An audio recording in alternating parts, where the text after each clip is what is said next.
காக்கும் தேவனாம் இயேசு கிறிஸ்துவின் நாமத்தில் அன்பின் வாழ்த்துக்கள். நீதிமொழிகள் 14ஆம் அதிகாரம் 29ஆம் வசனம்.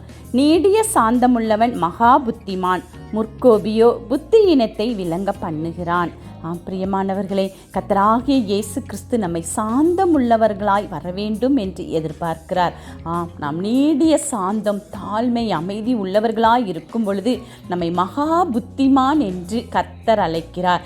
எனவே எந்த விஷயத்திலும் முற்கோபியை அவர் விரும்பவே இல்லை. நாம் முற்கோபியாய் இருந்து எல்லா காரியத்திலும் எல்லா முடிவுகளையும் எடுக்கும் பொழுது அது நம்முடைய புத்தியினம் இல்லாததை, புத்தி இல்லாதவர்களாய் நாம் இருக்கிறதை இந்த உலகுக்கு காட்டி கொடுக்கும்.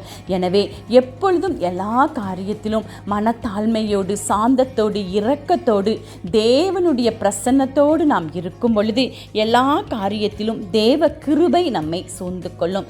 எந்த முன்கோபமோ முன்பகையோ நம்மை வந்து சேராது. புத்தியோடு நாம் சிந்தித்து எல்லா காரியத்திலும் தேவ ஆவியானவருடைய சித்தத்தின்படி நாம் நடப்போம். ஜெயம் கொடுப்பார். ஆமென்.